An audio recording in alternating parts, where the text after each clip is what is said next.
Hello, how's everybody doing? This is Mickey, and I'd like to welcome you into 2024.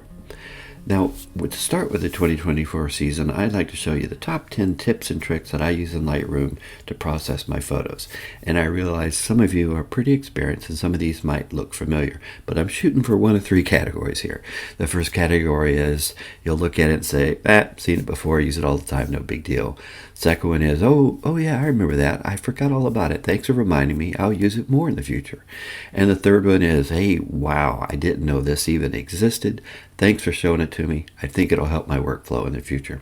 So I'm hoping to hit at least one of those that you've never seen before. And if I do, leave it in the comments. Let me know which one it was. To start out with, I'm going to show you a cleanup or a tip that we probably need to do as we're coming into the new year of 2024. And that is the preset for your copyright that gets attached to all your photographs. Now, some of you might not use this, and it would read none. And you're going to find it in the library module under metadata, the preset. If it says none, then you'll need to create a new one, and I'm going to show you how to do that real quick. But with me, I have my 2023, and all I want to do is create a new one. So I'm going to click on the preset and hit Edit Presets. I'm going to leave it just at Custom. I'm going to go down here, and I'm going to type in a new number for 2024, and I'm going to hit Done. It's going to ask me, do I want to create a new preset? And I'll say Save As. I do. And I'm going to give it MFP 2024 copyright and create. And if we look over here, we now see that I have my 2024 copyright, and any photographs that I import, that copyright information will be stored in the copyright area of your photograph. All right, now if this is not something you're using currently, all you have to do is go to Edit Presets and just leave it at Customs. Put all the information in that you want and click Done. And when you do that, it's going to ask you to save it as a new preset. And you're just going to put in the name, and that will create the new preset. Now, this is a kind of a tricky little tool.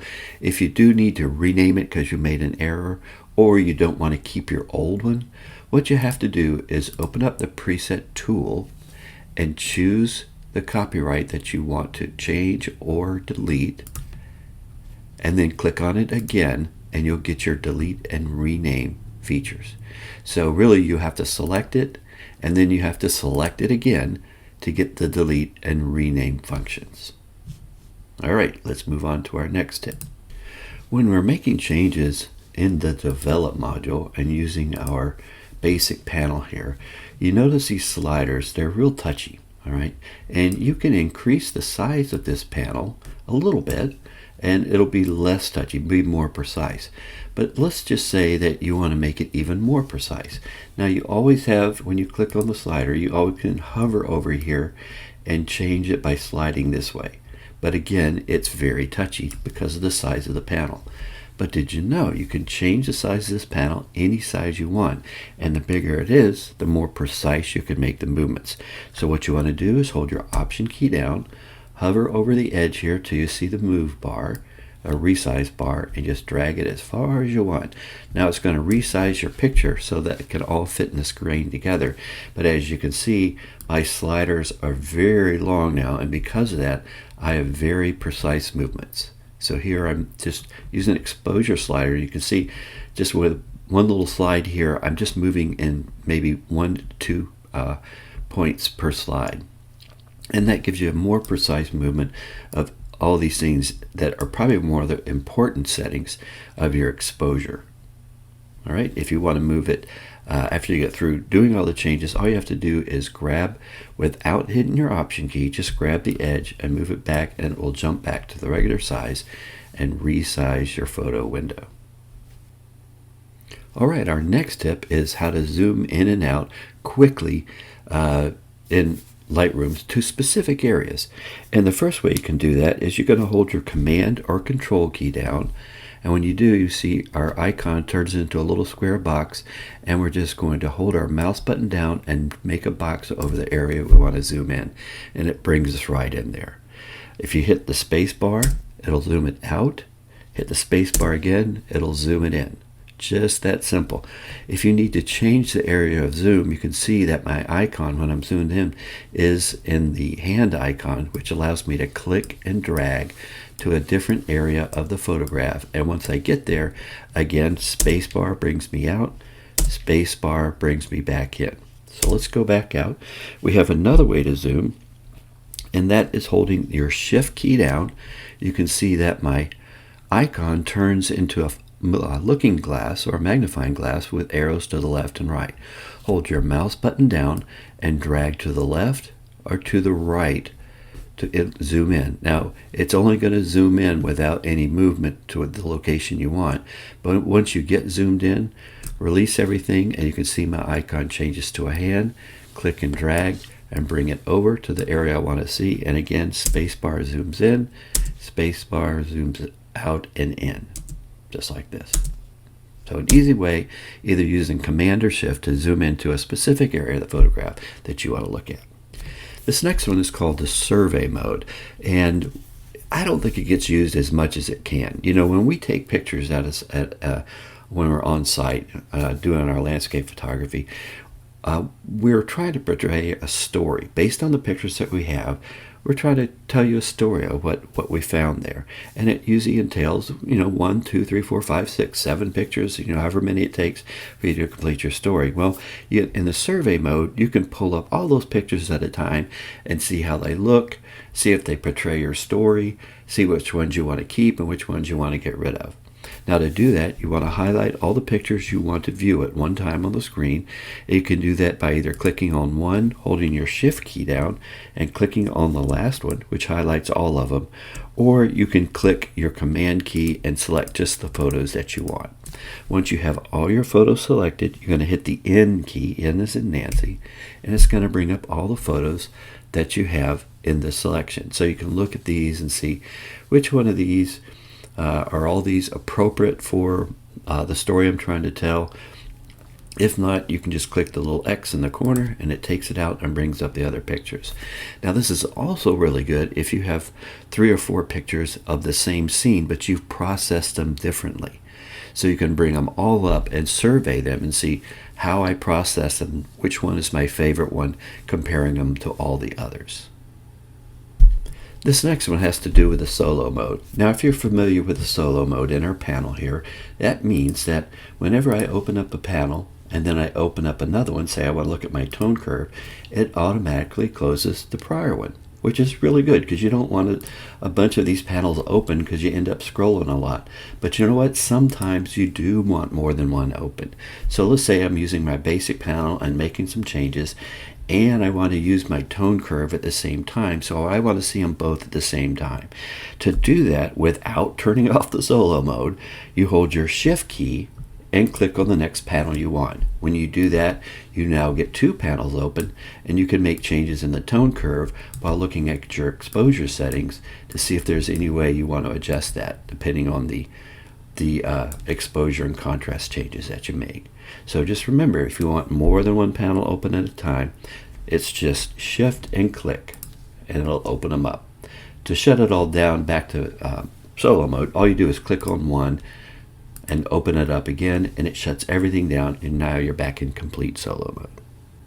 In this next tip, it has to do with culling, or picking the pictures that you want once you've had everything imported.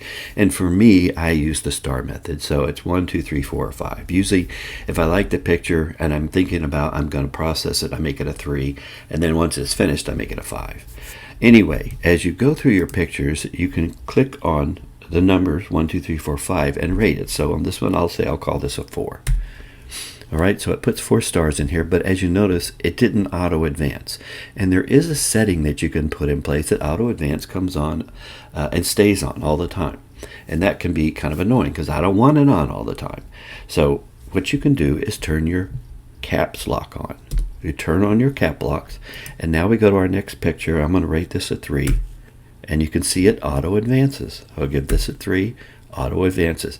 So it allows you to turn on the auto advance for your culling or picking your pictures that you want to process without having to track it down in a menu, which I really honestly find it a hard time to remember, but I can remember caps lock.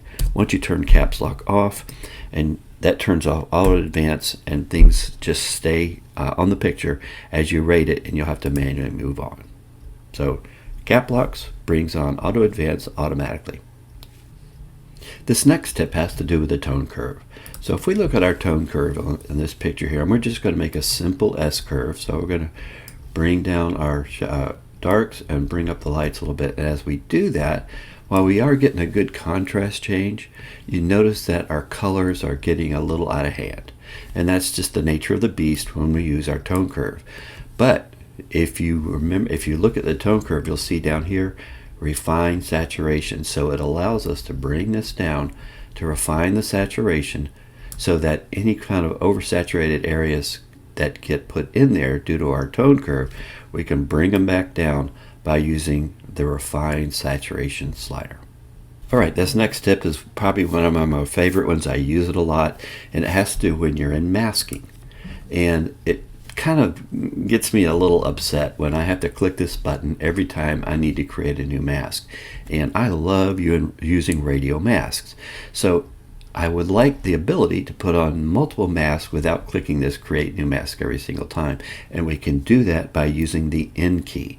The N key creates a new mask based on the prior mask that you had just used. So if I go up here and I grab the radial mask and I create a radial mask down here and I give it just a little exposure change, I now can hit the N key and it gives me a new control for a radial mask. And now I'll make some changes here. Hit the N key again, brings up me another radial mask. I can go right here, lighten up this tree. Give me another one by clicking N, gives me a new radial mask. I can come down to this tree. And as you can see, it's just a nice way to get your workflow going a little quicker by grabbing a new mask based on the one you used prior by hitting the N key. Our next tip is one I use a lot too. We can look at our prior view of the picture by hitting the backspace, or I'm sorry, the backslash key. We can see what it looked like before we started and how we now set. So before, after, before, after. But you can also use the Y key. When you use the Y key, we get a before and after so we can compare them. With the backslash key, all we're seeing is what it looks like now and what it looked like before, but there's no way for us to compare the two on the screen at the same time. So hitting the Y key turns it on, Y key turns it off, Y key turns it on, you compare before and after, and then Y key turns it off back to the after. All right, let's move on to this last tip. And this one really and truly is another one of my favorites. In the prior version of Lightroom, they gave us this denoise function, and it works really, really well.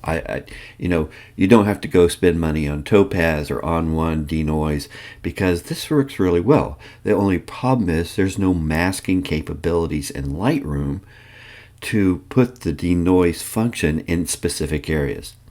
But we can using Photoshop, and it's very, very simple. I know some people get a little jumpy when we start talking about Photoshop, but the way they implemented this denoise, it makes it even easier for us to use Photoshop to fix the areas that we want very specifically. So what it entails is us running denoise, and when it does that, it creates a separate DNG file. We then can import both of those files into Photoshop and then mask away or mask in the effects that we do want to change. So here's the story that we're going to use here. I like this picture, but it's got a lot of noise, and if we look in real close, you can see that we have a lot of noise in the shadows here and here, but I don't really want the lighter areas affected because I think the denoise does a little bit too much smoothing. So we want to be very specific. So the first thing we need to do is go and click on denoise, and we want to choose just the amount that we want to affect. All right. So if we put it at 100, I think that it would make everything too smooth. So I'm going to keep it right around 50%. And we can see it looks pretty good right here. If I zoom out, it looks pretty good, cleans up the noise, but I don't like it hitting these other areas because it makes it look too soft. So I'm going to hit enhance, So it'll do all the changes and add the denoise through the entire photograph. Alright, so it has created the new photograph, and it's a DNG, as you can see right here, and all the noise has been cleaned up, but it put the denoise all over, and I don't want it all over. If we look at our picture down here, you can see we have two copies. If we click on the two, we now can see the original raw file, and this is the file that the denoise is applied to. What we want to do is hold our command key down and make sure both of them are lit up, and then we want to right click. We want to go to Edit In, Open as Layers in Photoshop. What this is going to do is open Photoshop and create two separate layers, one with the denoise and one the regular raw file. So as you can see, here's our denoise layer, the enhanced noise reduction, and I'm going to double click on this and say denoise here. This is so I know what I'm working on. So this layer, if we turn this layer off, you can see we can see all the noise. We turn the denoise layer on and the noise goes away and it looks nice and smooth. I don't want it hitting these other areas though. So what we're going to do is that we're going to create a black layer, which means putting a black mask on here will cover up all the effects, and then we're going to use a white brush and paint in where we want the effects to be applied. So to put a black layer on, a black mask, we want to hold our Option key down and we want to click on the Create Mask layer right here. When we do that, it creates a black mask. And as you can see, even though both layers are on, we see all the noise, and that's because this black mask is hiding all the changes that was on this layer. So the next thing we need to do is we need to get a white brush to paint over those areas that we want the denoise to be seen. To do that, we're going to first grab our brush, which is right here, and your brush toolbar might be on the left hand side. So I have mine on the right, but that's completely up to you. Don't let it trick you. I just have it on a different side than most people do. But we want to pick our brush, and then we want to pick the color that we want to paint. And like I said, the top one, the top square is the color we're painting. Yours might have the black on top. If it does, just click this little double arrow here, and it brings the white to the top. All right, so now we have a brush that's going to paint white, and I want to come up here and make sure my opacity, which means how much is going to show through, at 100%, and then our flow, which is how much of the effect am I applying each time I stroke across an area, and I want to set that at about 24-25%. So I would just do here and just change it to whatever we need it to be at. Now all we have to do is size our brush, and that's, we can size our brush up here by choosing the size, or we can use our left bracket and right bracket to increase or decrease our size. Oops, sorry, lost my brush. Let me get my brush back. All right, so you can see bracket to increase, bracket to decrease. Let me get rid of this pen mark. There we go. So now that we have a white brush, we're just going to paint in those areas that we want the noise to be taken away. You can see as we're painting, it takes the noise away perfectly. Now I'm going to decrease the size of my brush, and I want to take the noise out of the legs of the table, our chair. Clean that up a little bit. Then I'm going to come over here to the dark shadows, and I'm going to clean this up a little bit and paint on so I get rid of the noise. See, it's starting to look really good. And I might paint a little bit on the wall over here where the shadows are coming in and get rid of some of that noise. There we go. So now I have a picture with the noise cleaned off. Let's hit a little bit here and a little here. And I've left other areas which gives me great detail and not a whole lot of noise. There's still a little in there, but I don't want the denoise to hit that because it makes it too soft. But in these areas where it was really noisy, it's now nice and clean, and it's just the areas. And if you can see, we can look at our mask over here. You can see the black hides and the white reveals. So black conceals, white reveals. And wherever we painted white, that's where it's revealing the denoise effects in this layer right here. All right, now that we've completed our masking of the layer that contained the denoise, we are now only seeing the masking in the areas that we want. We can now save the picture and it will drop it back into Lightroom by using File, Save. You can see it saving the file, and we'll bring it back into Lightroom as a single file, as we can see here, and it's only those areas that we told it to change are affected. And that way we have a nice clean photograph by using Denoise, supplementing it with the masking that we have in Photoshop. Well, I hope these tips helped you out. I hope I at least showed you one that you'd never seen before. And like I said, if you do find one that you've never seen before, let me know in the comments so we can see how we're doing. Hope everybody has a great 2024, and I will talk to you later.